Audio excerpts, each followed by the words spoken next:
Adesanya, Pereira, guys. Now, let me just tell you some things that I'm hearing, okay? Because Pereira is being very respected. I mean, really, the industry is really behind Pereira, and people like Izzy, just so you know that. The guys in the back like and respect Adesanya. And I don't know how much I believe that they even know Pereira. Let me give you a quick quote from Daniel Cormier, first one I ever heard on this. If Pereira knocked out Izzy with the big gloves, imagine the confidence Pereira's going to have when they put on 4-ounce gloves. Okay, but I got that from a UFC commentator, right? Well, Henry Cejudo weighed in. Henry Cejudo said Pereira's going to beat him. Pereira's a better striker. This is all Henry. Pereira's a better striker. He proved that the last time that they fought when he knocked him out. And one missing piece with Izzy, if you're going to study him, that you want to learn to not do, you want to become a complete mixed martial artist. This is all Henry speaking. Izzy's not. He doesn't have those takedowns. And at a time like this, it would have been good had he learned them. Now, I like it. It's a comment on Izzy and Pereira, a fight that I'm very interested in, but I just got that from an Olympic wrestler. So Jared Cannonier weighed in. He was talking with Helen Yee, and he said that Izzy's going to expose him. Izzy is much better than the world knows. Now, I appreciated that from Jared Cannonier. Jared just did 25 minutes with Adesanya, and some of the crowd said that they didn't like the match. But now we're hearing from the opponent, it was a hell of a difficult match, right? People that thought Izzy was cruising. Now we're fighting. No, he's not. Working the whole time, he's setting you up, and he's very deceptive. Robert Whitaker paid very similar comments to Adesanya after they fought the first time. Said he was too fast. Couldn't see this guy. He steps this way, he's throwing that way, he's back the other. I mean, he talked about these are big compliments. And as I keep hearing this, I do hear a lot of support coming the way of Pereira. I'm okay with that. It would surprise me. I mean, the odd makers right now at DraftKings, just by example, but it's a 2-1 spread, and it favors Adesanya. And one reason that I'm not content, guys, is this match has never happened. There is not an example where you go, well, this is just like Stipe versus Cormier. Because you got two guys that meet that bill. And generally, we can do that. Well, we've seen this tested, and it happened over here. We can give an example. This has never happened. Two great stand-up fighters that have never blasted off a takedown in their life,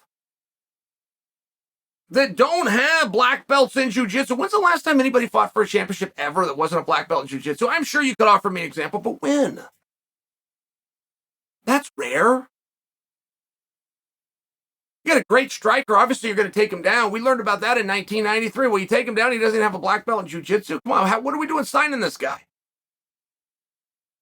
And yeah, Izzy doesn't have a black belt. That's true, but he's got a gold belt that says world champion on him. It's one of these things. We've never seen this kind of match before. I just want to hear from the strikers. Where are the Rufus boys at? How the hell do I get a hold of Maurice Smith? He's right up there. I'll take a camera and go interview Maurice if you guys can put me in touch with him. I can't find him. I went online. I called the old numbers I got from him. I just want to hear from a striker.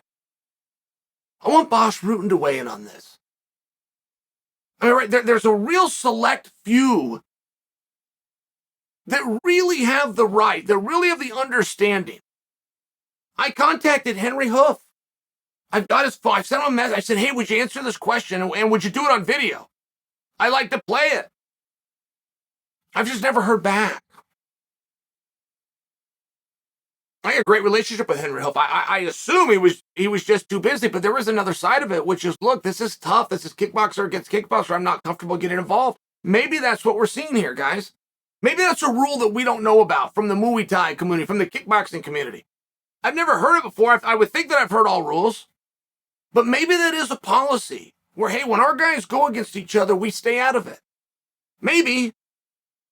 I feel like there's some reason that the Alistair Overeems, right, the guys that really understand the stand-up rules, the stand-up mindset, how that crosses over to our sport. The Tyrone Spongs of the world, right? There's not that many.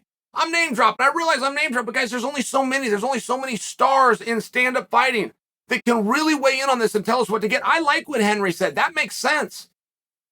I find myself saying what Daniel Cormier said. That makes sense. from my understanding of mixed martial arts, from my almost 30 years in mixed martial arts, I get what Henry and Daniel are saying. This isn't that kind of fight. This has never been done.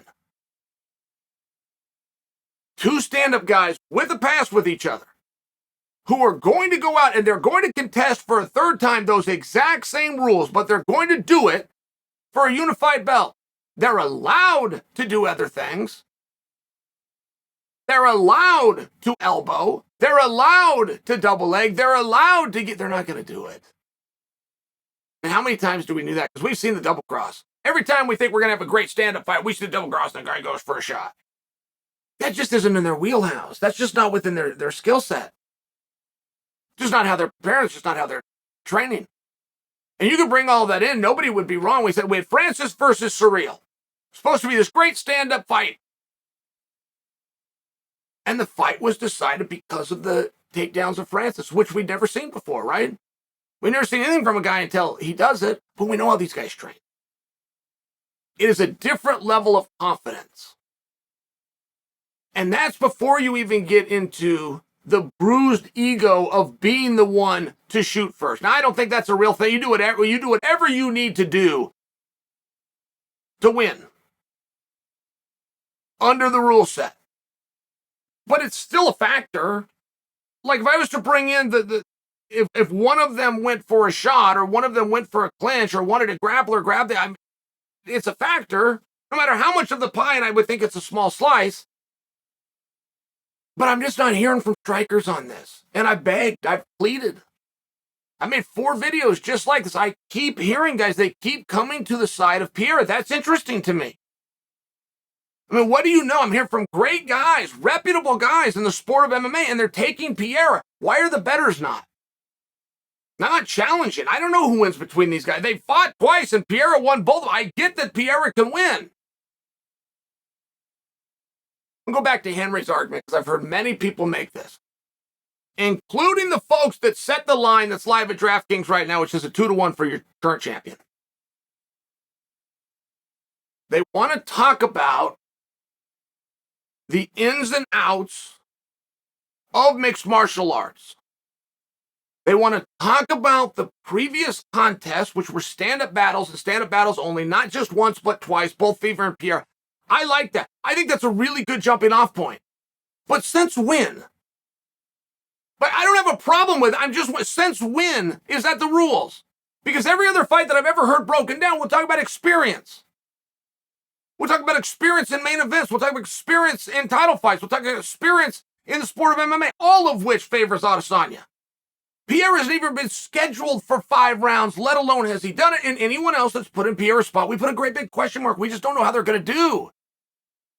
Adesanya, meanwhile, is pushing hard. That whole damn gym does. Hooker does. Volkanovski does. I mean, it's just a thing out of that gym. They will push the pace. They will weaponize it. They will be on you in the 5th round. Adesanya won his first championship over Gastelum, and he did it in the 5th round.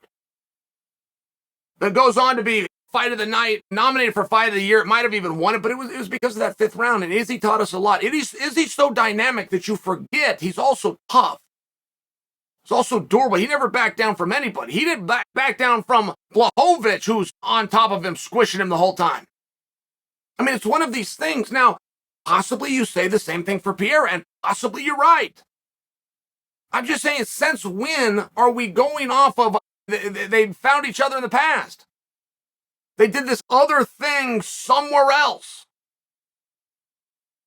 I don't think that's a terrible jumping off point, but that's never happened. That's never been the thing that we defer to. We defer who's been in there, who shows experience, who can go championship rounds, who can deal with the pressure. We discuss these things generally. And the people parting with their money, is he still the favorite? That's going to change. That fight started at 2-1. That fight sits at 2-1 right now. That fight's not going to be 2-1 the whole way through. It could grow to 2.5. It's going to come down to even money. It's going to favor Pierre. This line is going to be a mess. People just haven't come forward yet. And when I hear experts in the know, they're not trained kickboxers. They're not the group that I want to hear from.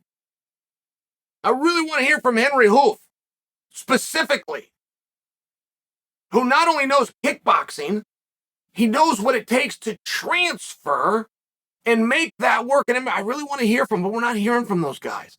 I'm hearing from wrestlers. I'm hearing from grapplers. I'm hearing with guys that have the right to an opinion, but they are saying something different than the bettors. And they're saying almost unanimously that Pereira is going to win.